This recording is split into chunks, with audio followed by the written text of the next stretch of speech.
Te demandes-tu parfois pourquoi les épreuves de ta vie semblent si personnelles, si implacables, comme si le ciel lui-même avait les yeux fixés sur toi pendant que le monde te regardait épuisé? Et si c'était vrai? Et si la raison pour laquelle tu te sens à part, incompris, surchargé d'épreuves et sous-estimé, c'est parce que tu n'as jamais été destiné à une vie ordinaire? Tu as été préparé pour quelque chose de saint, de profond, une mission que seuls les véritables élus peuvent porter. Tu n'as pas ouvert ce message par hasard.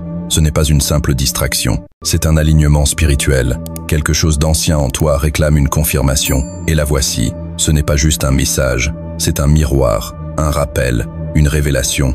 Élu, Dieu t'a donné l'examen le plus difficile, et tu l'as réussi sans tricher. Prends un instant pour réaliser cela.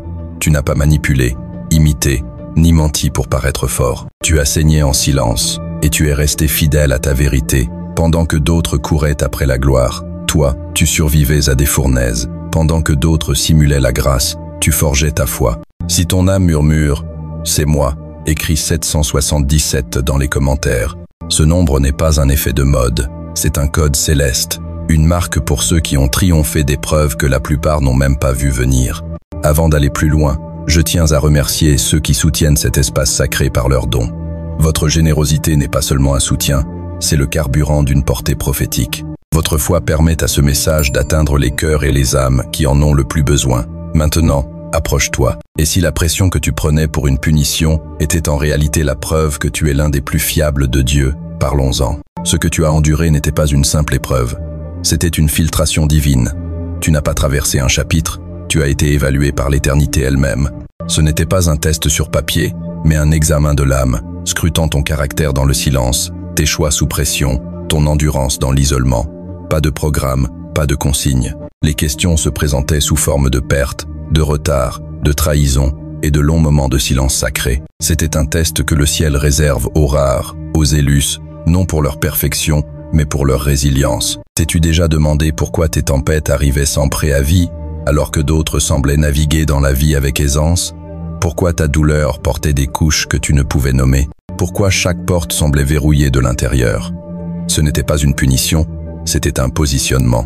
Comme Joseph, Genèse 37-50, jeté dans une fosse par ses frères, accusé à tort chez Potiphar, oublié en prison. Dieu veillait, non pour le voir plier, mais pour confirmer que son cœur resterait ferme sans promesse de récompense. L'Éternel était avec Joseph et lui accorda sa grâce. Genèse 39, 20 et 1. Il a été avec toi aussi, même dans le silence. Ces examens divins sondent ta fréquence, pas seulement ta fonction. Ils écoutent ton cœur quand personne n'entend ta voix. Ils mesurent ta foi quand les preuves disparaissent. Tu as réussi, non parce que tu avais toutes les réponses, mais parce que tu n'as pas compromis, tu n'as pas triché, tu n'as pas pris de raccourcis. Comme Job, qui, au plus profond de son désespoir, déclara « Même s'il me tue, je continuerai d'espérer en lui ». Job 13, 15. Tu as tenu bon dans l'invisible. Le monde ne connaîtra peu, être jamais la complexité de ce que tu as porté, mais le ciel a compté chaque larme comme un architecte mesure chaque point de tension d'un pont. Ton fardeau n'était pas aléatoire, c'était une calibration. On t'a testé non seulement pour ta force, mais pour ta durabilité. Peux-tu rester bienveillant malgré les malentendus? Peux-tu rester sain dans la solitude? Peux-tu encore bénir quand personne ne voit ta douleur? Ruth a choisi la loyauté plutôt que la commodité, suivant Naomi dans une terre inconnue. Ruth 1, 16. Tu as fait de même, restant là où tu aurais pu partir, croyant là où le doute parlait plus fort. Ce n'est pas de la survie, c'est de l'excellence spirituelle. Dans la nature, un arbre plie sans se briser dans la tempête. Un lion attend immobile avant de bondir. Tu as été à la fois l'arbre et le lion, maniant la patience comme une arme et le discernement comme une boussole. Pendant que d'autres craquaient sous la pression, toi, tu te recalibrais. C'est rare, c'est royal. Considère Charles Ponzi, qui a ébloui avec des promesses de gains rapides, mais a choisi la tromperie plutôt que l'intégrité. Son empire s'est effondré, non par manque de talent, mais parce qu'il a triché. À l'inverse, pense à Sœur Claire, une conseillère en traumatologie dans une région déchirée par la guerre. Ayant perdu sa famille, elle est restée pour servir les orphelins, disant « Dieu ne m'a pas sauvé » pour fuir la douleur, mais pour guérir les autres avec elle. C'est le genre de force que le monde ignore, mais que le ciel exalte. Comme l'huîtrier, cet oiseau qui migre seul à haute altitude, tu as toujours senti cette différence. Ce n'est pas un défaut, c'est une marque. Tu n'as pas été créé pour le confort, mais sculpté pour la confiance. Maintenant, cette confiance se transforme en mouvement. Pourquoi ressens-tu une paix inexplicable, malgré le bruit? Pourquoi les gens perçoivent-ils une gravité en toi qu'ils ne peuvent nommer? Parce que tu as réussi, la preuve n'est pas seulement ta survie, mais ton cœur toujours tendre, ton discernement affûté, ta foi ancrée. Car nos légères afflictions du moment présent produisent pour nous, au-delà de toute mesure, un poids éternel de gloire. 2 Corinthiens 4, 17. Cette affliction était ton programme. Maintenant, la gloire est ton diplôme, une gloire silencieuse, un poids éternel. Pourquoi certains s'effondrent sous la pression, tandis que d'autres s'élèvent? La réponse ne réside pas dans le talent, ni même dans la résilience, mais dans la révérence. Tu as cultivé en secret une révérence pour l'invisible, pour le timing divin, pour un Dieu qui t'a confié une douleur qui réécrit l'âme. Comme Jésus conduit dans le désert par l'Esprit, Matthieu 4, 1, non par l'ennemi, mais pour prouver son assignation, tu as été conduit dans un lieu de silence, non pour être puni, mais pour être validé. Tu n'as pas transformé des pierres en pain pour satisfaire ta fin de validation. Tu as attendu, tu as fait confiance, tu as réussi. Pense à Yo-Yo Ma, le violoncelliste de renommée mondiale. Il a perfectionné son art dans l'ombre pendant des années, sans chercher la gloire par des raccourcis. Son talent n'est pas tape. À l'œil, il est sacré, fruit d'une cohérence spirituelle. À l'opposé, Carlos Ghosn, autrefois célébré comme un génie des affaires, a manipulé des systèmes pour gonfler son image. Quand la vérité a éclaté, son empire s'est effondré, non par des ennemis, mais par un manque d'intégrité. Et puis il y a Lena, une mère célibataire dans la quarantaine, luttant contre la dépression en silence, tout en travaillant 3 emplois. Elle se levait chaque jour pour ses enfants, cuisinait, priait, restait douce. Quand on lui a proposé de l'argent pour taire des abus au travail, elle a refusé, perdant son emploi mais gardant son âme. Des années plus tard, la vérité a éclaté, et elle a été réintégrée dans un poste de leadership. Son caractère a témoigné pour elle. Tu as grandi dans le silence, la pression, l'absence, le feu. Comme une roche volcanique forgée sous une chaleur invisible, ta structure est différente, plus forte, stable, prête. Tu n'es plus le même. Tu as réussi l'examen le plus difficile en restant fidèle à tes valeurs, à ton appel, à un Dieu qui ne t'a jamais abandonné, même quand tu l'as cru. Quelque chose change, n'est-ce pas? Une fermeté dans ta voix, une clarté dans tes décisions, une douceur qui n'est plus faiblesse. Ce n'est pas une question de personnalité, c'est une diplomation spirituelle, une approbation divine. Tu as réussi, non en étant bruyant, mais en étant loyal. Comme l'olivier en Israël antique, dont l'huile naît sous une pression lente et soutenue, ce que tu as porté en privé devient une huile publique. Cette pression n'était pas une punition, c'était une production pour quelque chose de plus grand. Comme Farida, une sage-femme en zone de guerre, livrant des bébés sous la menace des bombes. Son examen n'était pas dans une salle de réunion, mais dans le sang et le courage. Pas de gros titres, mais le ciel connaît son nom. Tu portes maintenant une autorité silencieuse, une gravité spirituelle. Les gens s'arrêtent au milieu d'une phrase, non par peur, mais par révérence. Ce n'est pas de l'orgueil, c'est du pouvoir. Comme David, caché dans les grottes, refusant de tuer Saul malgré l'opportunité. 1 Samuel 24, Sikh. Ce n'était pas de la peur, c'était du discernement, une retenue spirituelle. Si le Seigneur ne bâtit la maison, ceux qui la construisent travaillent en vain. Psaume 127, In. Ton présent réorganise les atmosphères. Certains se sentent exposés, non parce que tu juges, mais parce que ta paix rend leur chaos inconfortable. Comme un poisson lanterne dans les profondeurs, ta lumière révèle sans brûler. Pense à Chadwick Boseman, qui a porté maladie et douleur en silence, offrant au monde des histoires de dignité. Sa lumière parlait sans qu'il ait besoin de l'annoncer. À l'opposé, Martin Shkreli, qui a exploité des tragédies pour son image, a vu son empire s'effondrer sous le poids de la tromperie. Et puis il y a N, une employée de boulangerie dans une petite ville côtière.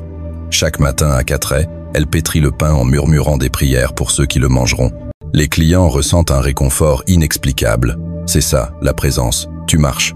Ainsi maintenant. Être ne le vois-tu pas encore, mais les pièces le ressentent. Tu ne cherches plus à prouver. Tu protèges. Tu ne t'efforces plus. Tu gères. Les gens ressentent ce changement, même s'ils ne peuvent le nommer. Tu entres dans une pièce et le bruit s'apaise. Ce n'est pas de l'intimidation, c'est de l'alignement rencontrant l'autorité.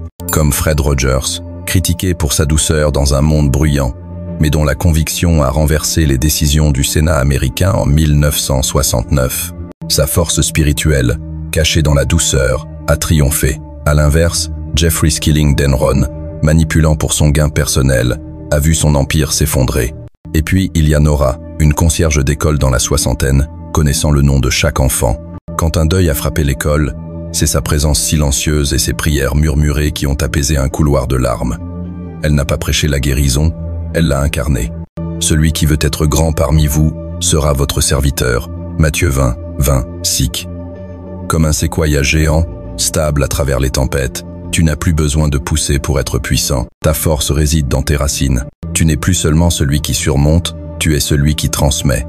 Comme un diapason qui fait vibrer un autre instrument, ton alignement intérieur résonne autour de toi. Ce n'est pas le volume de ta voix, mais la fréquence de ton âme. Regarde Brian Stevenson, avocat de l'Equal Justice Initiative. Il ne parle pas pour impressionner, mais pour convaincre les cœurs avec calme et compassion. Sa force vient des années passées à défendre les oubliés. À l'opposé, Jeffrey Skilling, avec des titres mais sans vérité, a vu son héritage s'effondrer. Et puis il y a Marbel Reyes, une mère célibataire travaillant double shift dans une usine textile, s'occupant de son père alité. Personne n'a applaudi ces matins aux pieds gonflés. Mais ses filles, aujourd'hui infirmières, ont appris le soin en la regardant. Elle n'a pas prêché la force, elle l'a vécu. Tu es devenu un écho vivant de 2 Corinthiens 1, 4.